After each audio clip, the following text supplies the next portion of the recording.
as of right now, we can't see any of the chat, but when it starts, we'll be able to see the chats running on the side, correct? Well, I think if you open up the chat window, but there's several of us monitoring the chat. And okay. The Q&A, so if a Q&A pops in there, you know, like I said, you could take a moment to say, hey, are there any questions out there? And I'll probably get back to you saying, sure, we've got a question from someone. Great. Fantastic. Yeah, that'll work out great.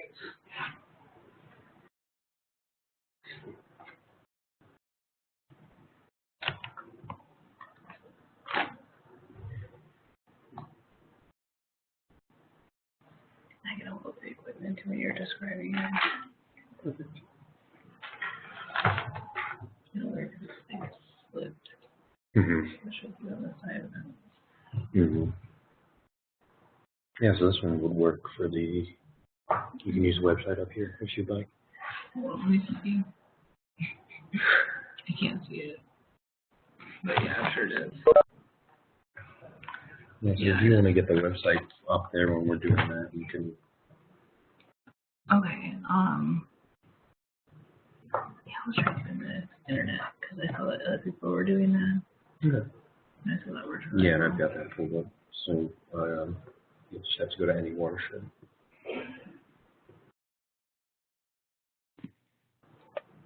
If you're just tuning in for the 5 o'clock Eastern presentation, this is Joan with Adventure Kids Learning, and we're in about 2 minutes. We will go to Ethan and Krystal from the Nebraska Watershed Network. And just a reminder about hashtags, please use hashtag World Water Day, hashtag MakeWave17, and in about a minute we'll go with the 5 o'clock presentation from the Nebraska Watershed Network. We can see the chats up here.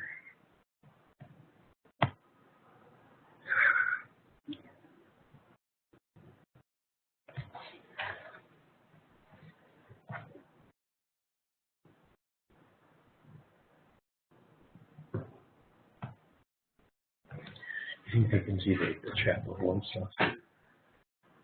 Okay. Do you think they can see this? Yeah, maybe not. You're sharing your screen, so we see a slide that says Nebraska Watershed, but there's some gray blocks. I don't know if you're concealing something, censoring something. How about now? One of them went away. Okay, we had the chat box. Yeah, that is the chat box.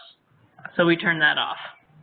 Yeah, there's an odd one at the top right. So that's us. Yep, you just moved it.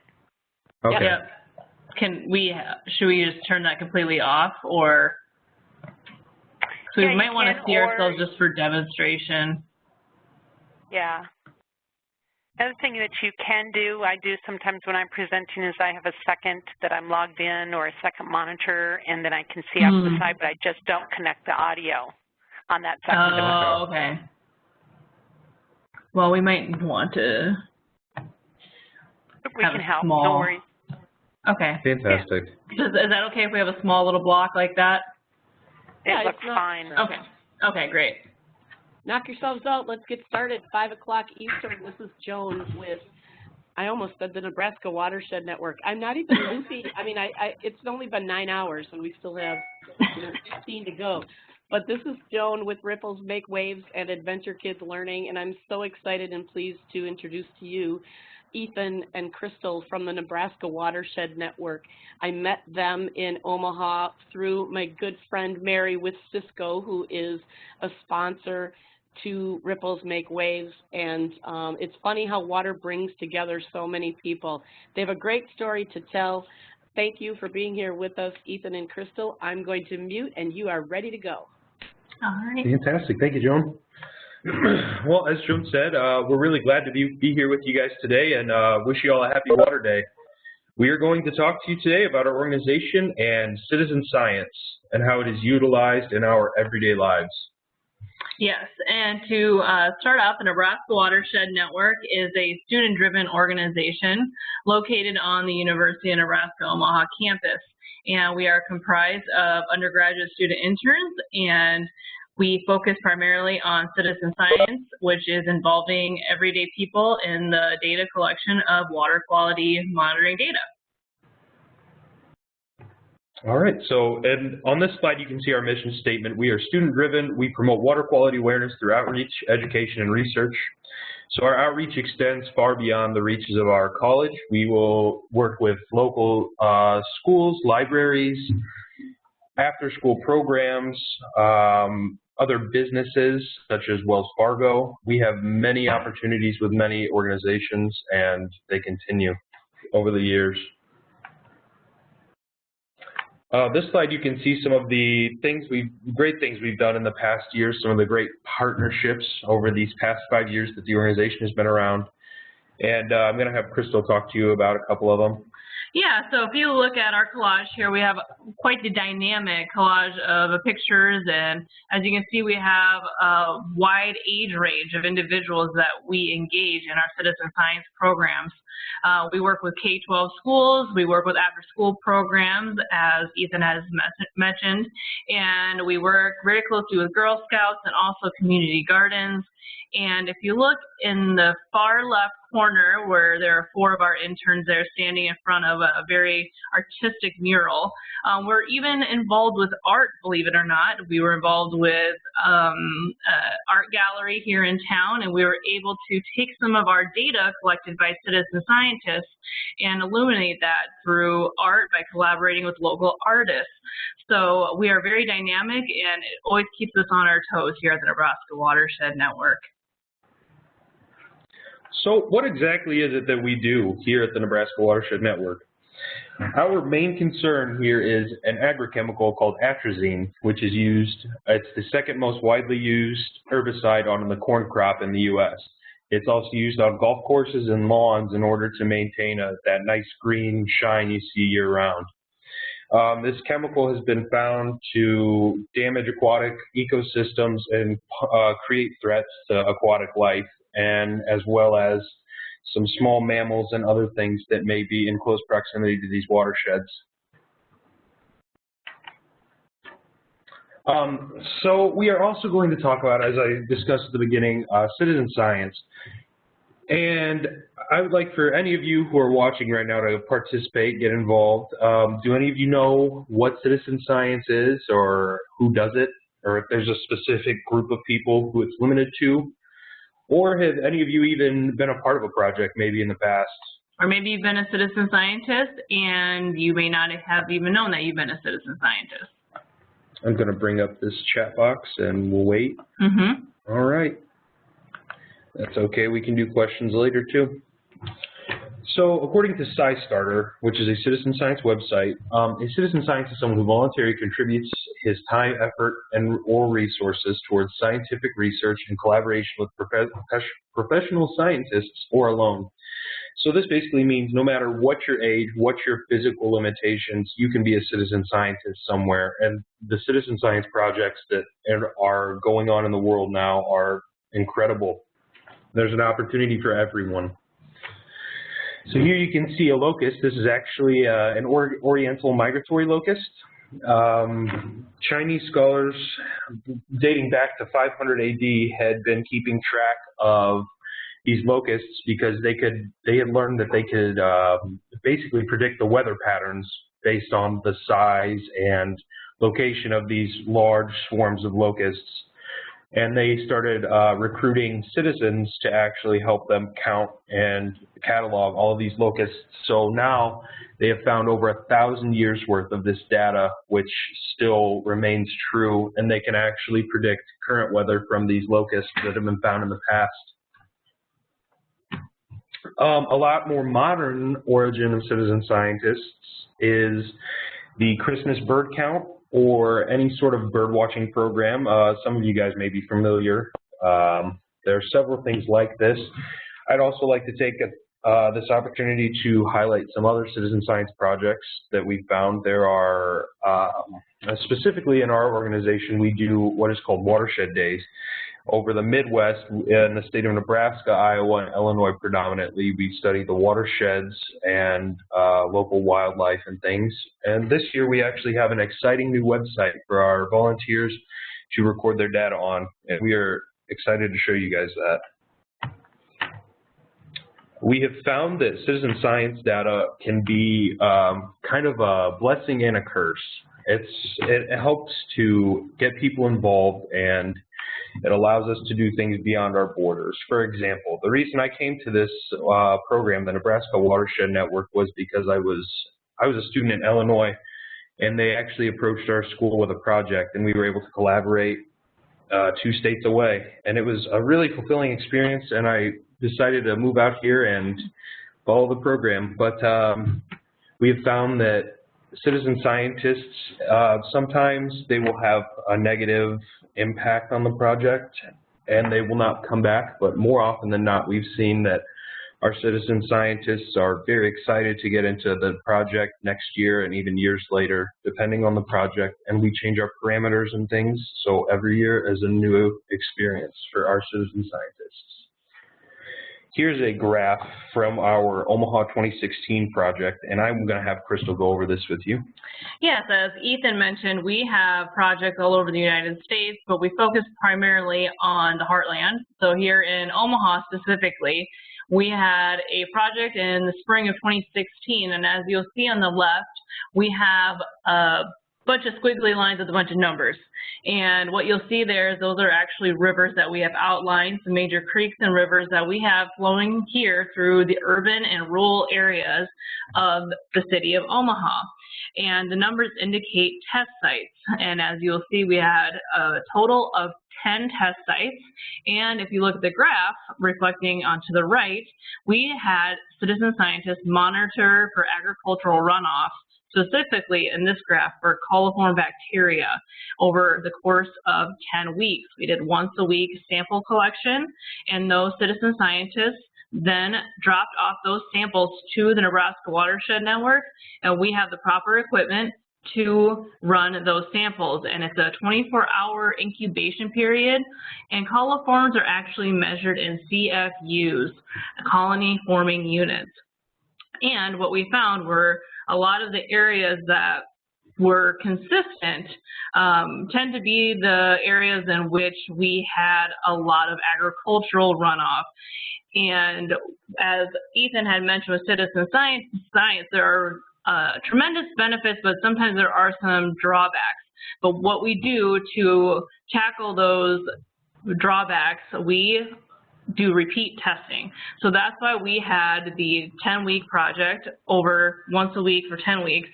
And you'll see that our citizen scientists were fairly consistent in the data that they collected. We also had our citizen scientists test for other metrics, including atrazine. And this year, we plan on having our citizen scientists test for other parameters and metrics such as nitrates and also phosphates. And we will get into that here shortly.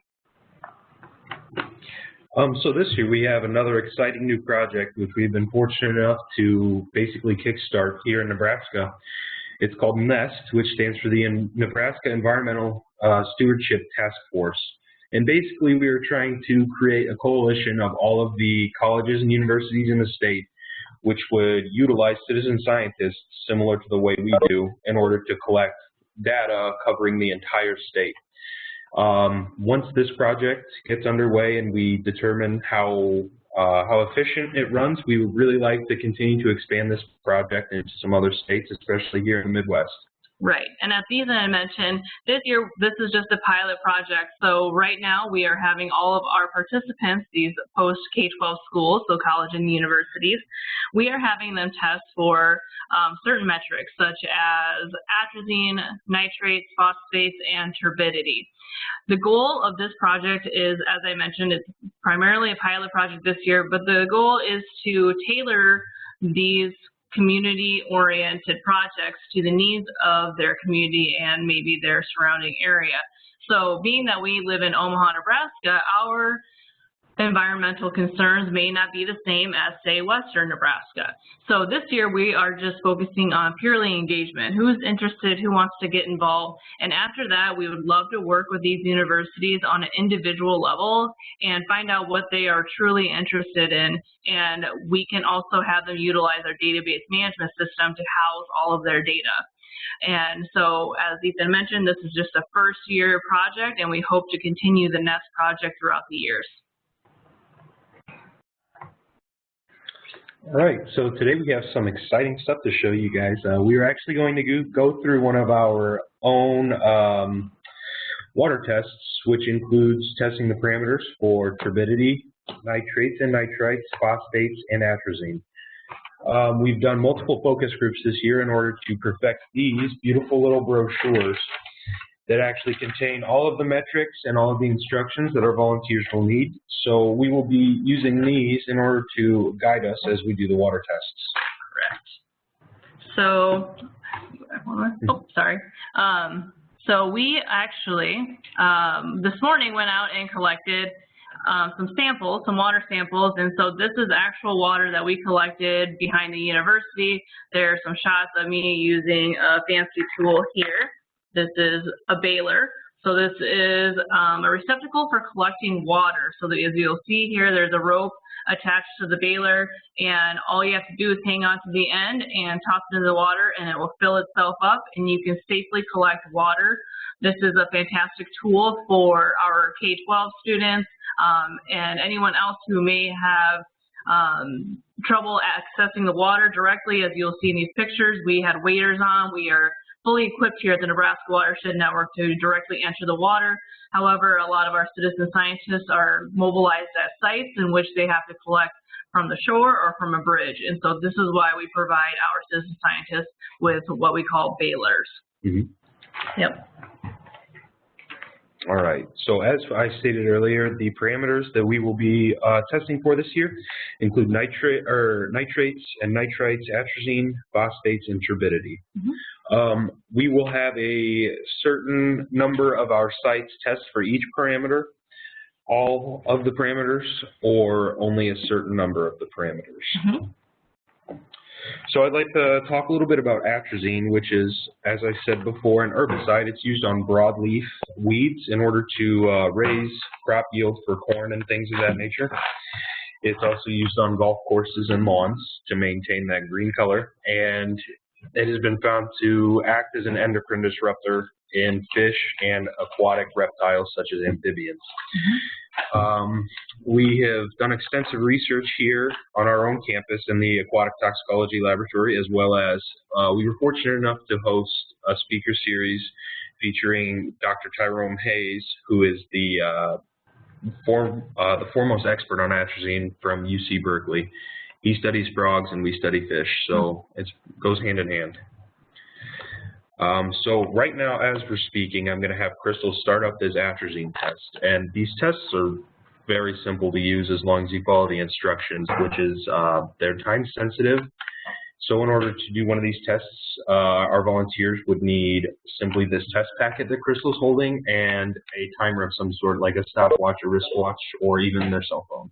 Right. So as Ethan mentioned, this test here, this is a $10 atrazine test. And so each one of these costs $10, and we ship out hundreds of these across the country every single year. So it may not look like much, just a little silver packet, but the reason why this test is so expensive is because it detects atrazine at or above 3 parts per billion. So that is about the equivalent of 1 drop of water in an Olympic-sized pool. And that's how sensitive this test is. It can pick up atrazine at that low of a concentration. So to perform an atrazine test, you open the packet and you will have 3 tools. You'll have a test strip here. You'll have a glass vial, and you'll have a pipette. Now, you'll have your water testing brochure, and it has all the directions that you need to perform an atrazine test accurately. So, we have collected water, as you saw this morning. This is fresh from behind the University of Nebraska Omaha Creek. And what you will do, according to our directions, you will just take 1 pipette full. Now, many of you are thinking, wow, that's not a lot of water. But it really actually is such a sensitive test, so that's all you need is 1 small pipette full. Doesn't look like a lot. You'll take your test strip, and you will drop it in, arrow side down, and you will let this incubate undisturbed for 10 minutes. Now, being that we do not have 10 minutes for you to just stare at me holding this vial up to the camera, we actually performed the same test right before the presentation, and we actually obtained results 10 minutes later. And I'm not sure how good the resolution is, but thank you, Ethan. So if you were able to see the test, you'll see that there's a line that is darker next to the 1. And that indicates negative for atrazine, meaning that atrazine was not detected at or above 3 parts per billion. It does not mean that atrazine is not there, it just means that it was not detected at or above 3 parts per billion. Now, if you were to have a positive hit for atrazine, according to our guide, you would have an equal intensity line near the 1 and the middle of your test strip, or there would be a dark line in the middle or closer to the 2. We are not surprised that we did not find atrazine at this time, because right now it is still winter for us. Well, it's the 2nd day of spring, I believe, 2nd or 3rd day. And so we have not experienced a lot of agricultural planting or any spraying of fertilizers or pesticides at this time. So it is not unusual that we had found a negative result for atrazine. So that is one of the tests that we have our citizen scientists perform for all of our citizen science projects. And now moving forward, I'll let Ethan explain our next test. All right, so this next one is pretty fun. There's a lot of animation with this slide, so bear with me. We will be looking at the nitrate test next. So to give you a little bit better of a visual on how this all works, I'm going to basically try to describe the nitrate cycle to you guys. So we start out with nitrogen in the atmosphere, which is then fixated into the soil either through the roots of legumes, which have a bacteria which fixates nitrogen, or nitrogen-fixing bacteria that already reside in the soil. These plants then either decay or get eaten, which are then defecated, and then you have decomposers such as fungi, which will then create ammonium, which is pretty harmful in concentrated amounts.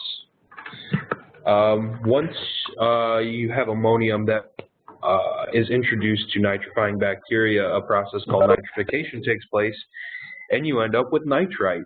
Once they have been nitrites for long enough and you have enough of the proper conditions, you will end up with nitrates.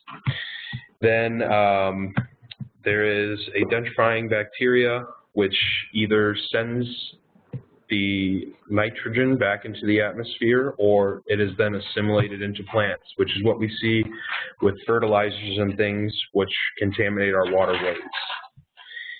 I was also going to hit on the problems that arise from having too much nitrates or nitrites in your waterways. Too much of a good thing is not a good thing, and we can see that here as nitrates are used and nitrogen in general is used as a fertilizer.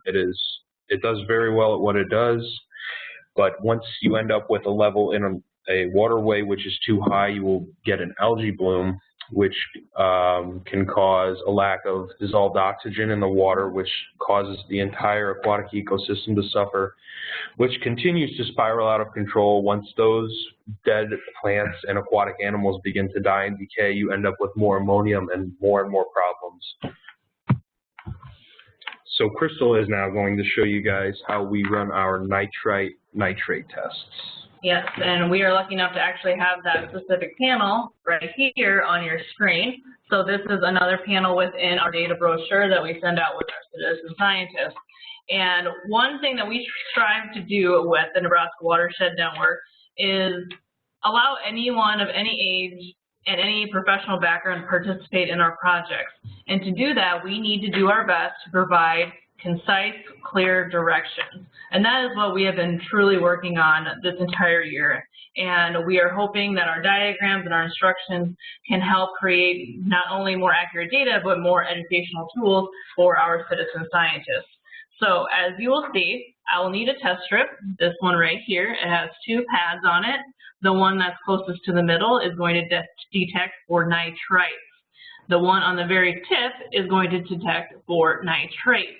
The reason why you need to distinguish between the 2 pads is because they are time sensitive, again, just like the 10-minute atrazine test, but this one is more time sensitive in that the nitrite, again, the middle pad, is a 30-second read test, whereas the one on the end here is going to be a 60-second test. So for all of you out there listening and viewing, you can see that the first step is to distinguish which pad is which, and then submerge the strip into our water sample for 1 second, and then begin timing. I have my cell phone here, so many people either have their cell phone or they can have a wristwatch to keep time. Again, you will want your stopwatch of any kind and also your strip ready to go. So we're going to go ahead and dunk for 1 second. Oops, there we go. And we will start timing. As soon as we hit 30 seconds, we will use our guide, as you can see below on your screen. The first test, so the closest pad, you can see it's starting to change color. In the first test, we're almost to 30 seconds. We'll have to read that. And we'll have you help us decide. All right, so we're at 30 seconds. Okay.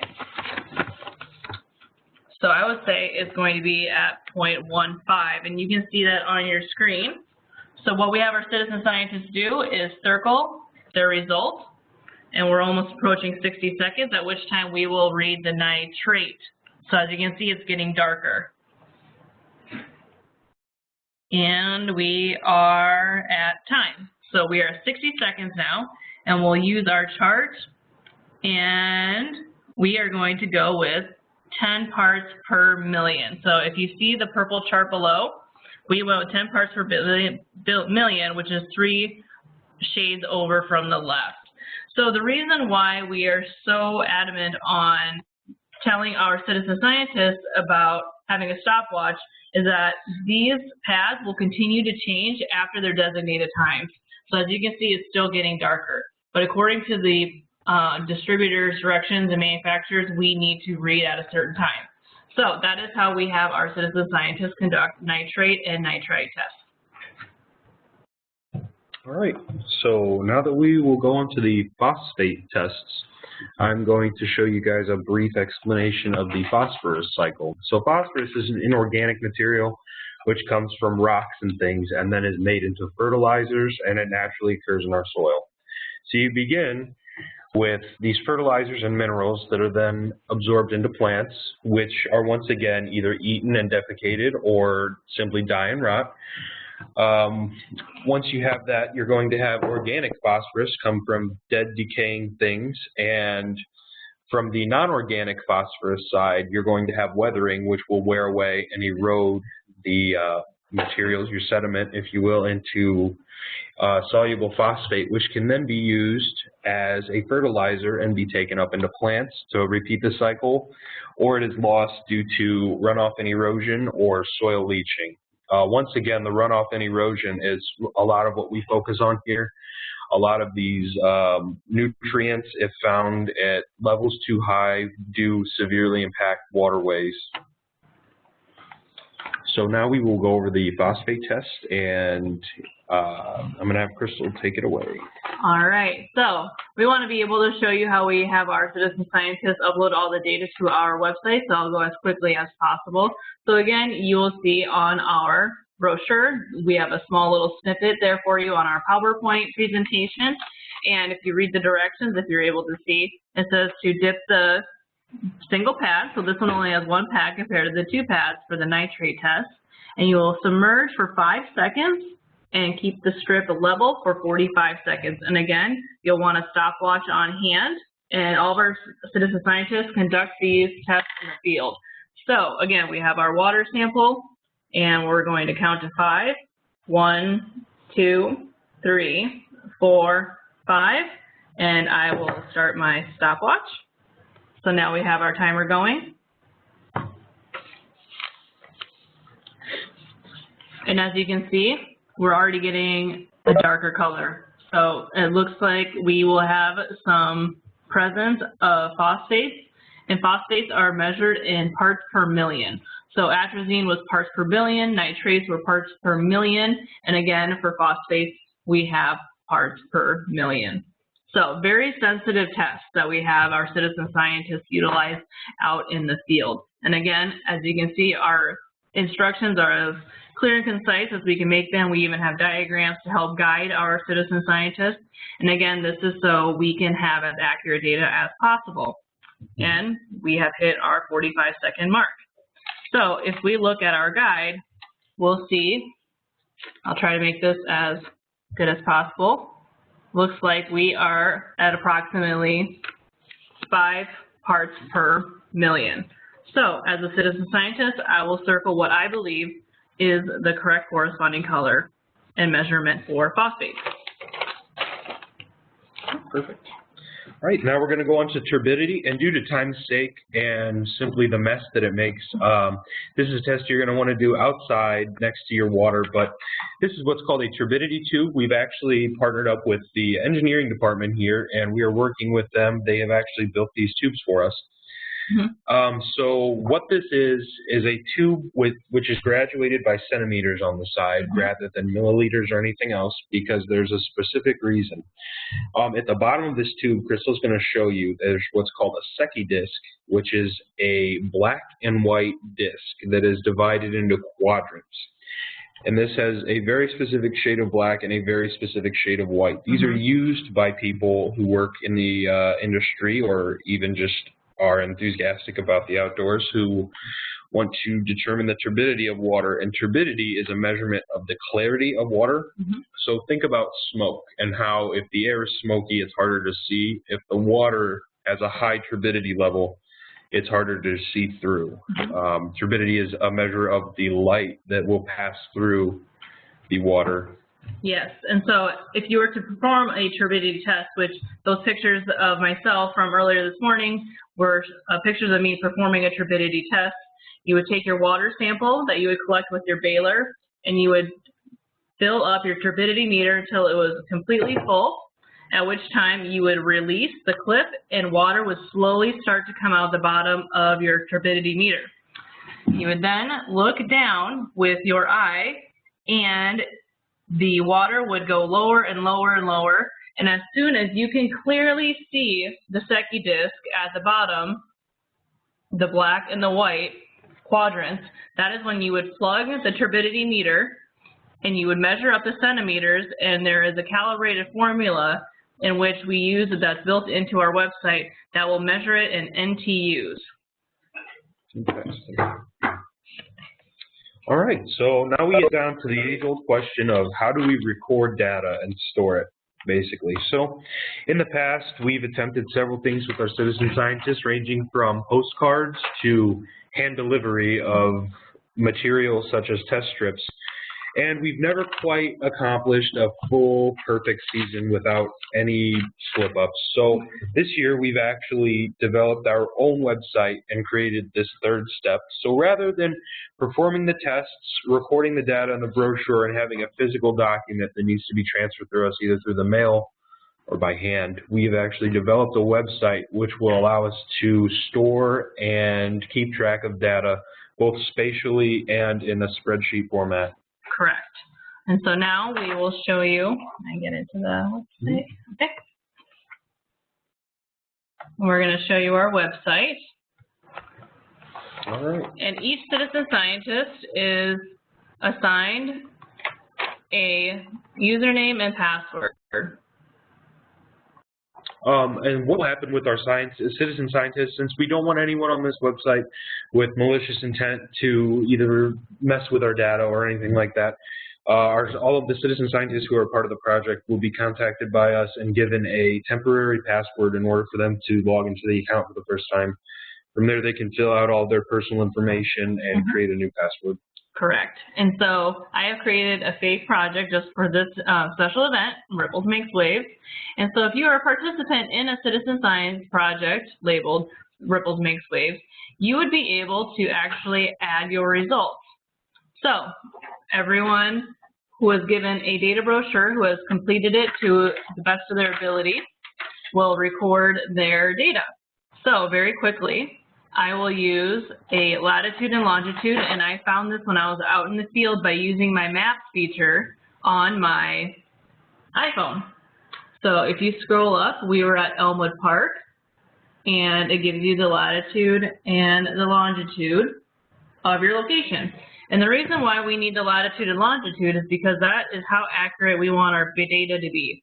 We want our citizen scientists to know exactly where they tested. And as you can see, while Krystal was typing, the latitude and longitude had already been entered today because we entered some data from earlier in order to get some more data points on the map, and it will cache all of the latitude and longitudes that you log. Therefore, if you have a specific test site every week, you won't need to write down the latitude and longitude. It will save that for you. Correct. And so now as I'm going through my data brochure, as I had mentioned, we had a negative result for atrazine. And you're free to enter in any comments and choose any photos of your test strip or maybe the weather that day. Going on to my nitrate results, our nitrite results, we had 0.15 parts per million. Moving on to nitrate, we had 10 parts per million. And then we also had our phosphate test, which we all determined was 5 parts per million. And the turbidity. So as I mentioned, we did the turbidity test this morning. We did not want to make a mess or since we have this nice conference room here. So we measured it this morning and we actually had 8 centimeters. That was the measurement in which we could see the bottom of the Secchi disc very clearly. It was at 8 centimeters. And as I mentioned, there is a formula that is built into our website. Mm-hmm. So turbidity is measured in what is called nephelometric turbidity units, which is it's what a machine uses, such as a spectrophotographer, in order to determine the turbidity of a solution. In order to convert centimeters to that, there's definitely an equation, but our website will actually just allow you to type in how many centimeters you had. Mm-hmm. Everything else is taken care of. Right. And so as you'll see here, we added a data point. And our citizen scientists can see the results instantaneously. So if they click on their data point, they will see their latitude and longitude, so the location of their testing site, the date, and the results of their test. So their atrazine test was negative, and they can filter through all of the different metrics, nitrite, nitrate, and it will reflect the corresponding legend on the right, and phosphates along with turbidity. And so this is a new innovative tool that we have now implemented into our projects. It may not be anything too special for a lot of experts and researchers and scientists out there, but for a student organization such as the Nebraska Watershed Network, this is something that's really huge for us because it allows our citizen scientists to easily upload their data, edit their data. If they made a mistake, they can edit their data, they can delete a data point if they need to, and it allows them to have that instant gratification of seeing their data, seeing all their hard work on a map. And in addition, we can also have teachers and researchers who play a larger role in our projects. They can actually export this data and use it for their own research and also for educational tools in their classroom. So now we are going to start wrapping up. And I really appreciate all of you guys for tuning in today.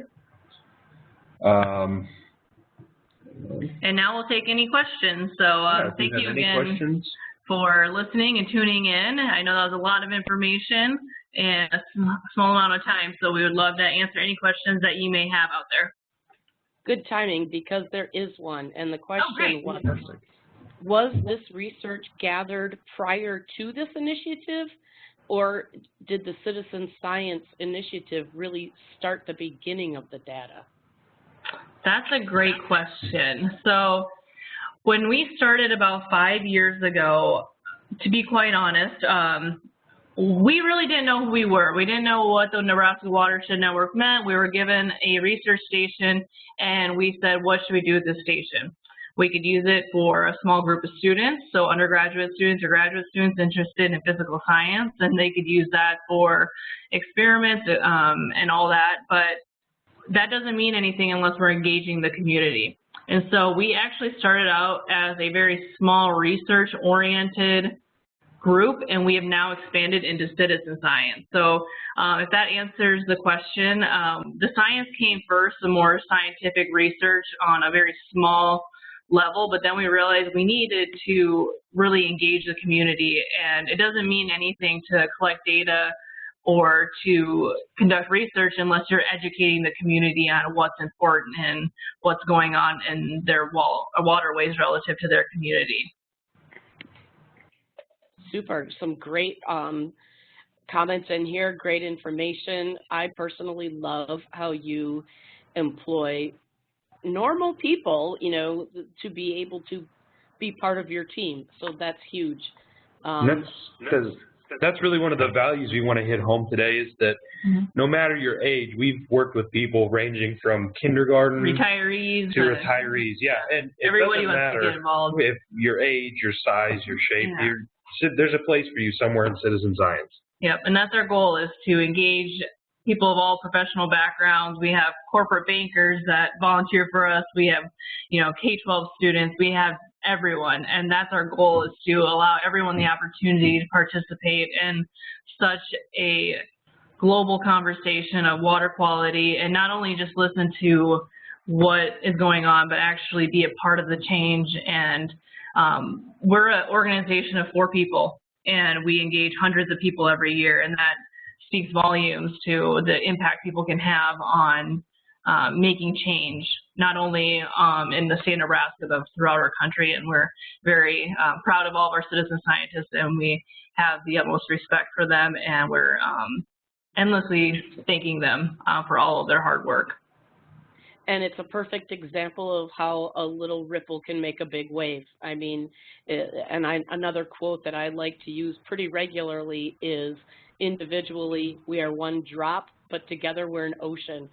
So you're taking that to a living practice, and I think it's a great example.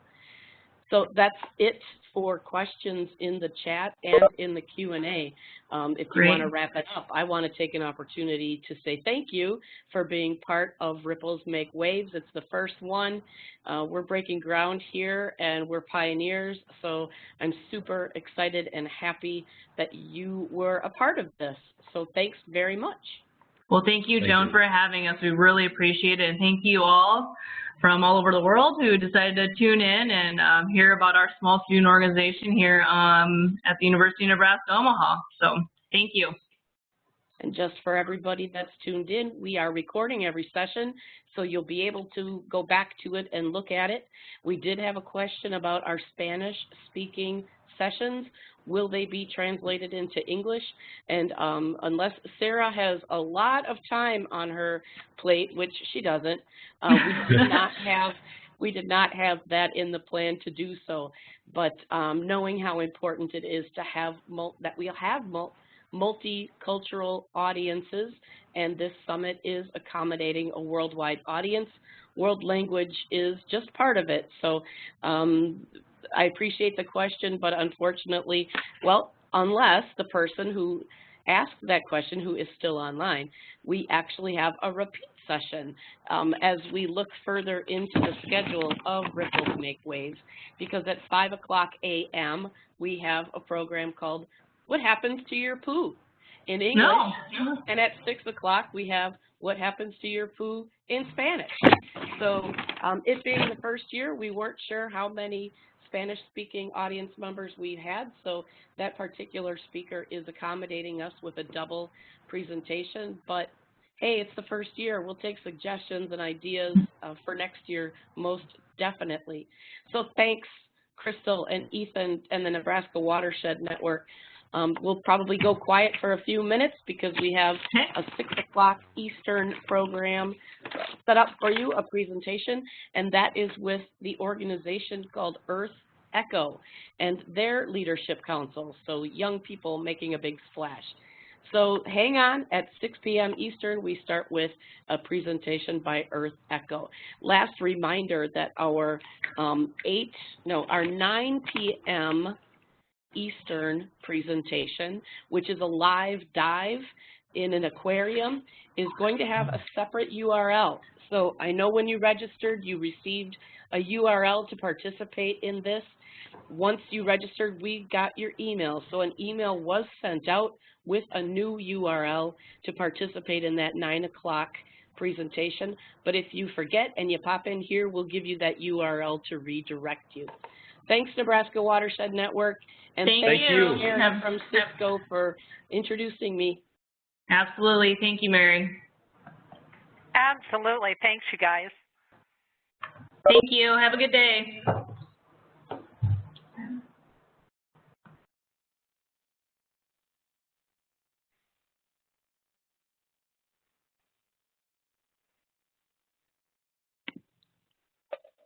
Just another commercial that while we are in between sessions, we try to get a roll call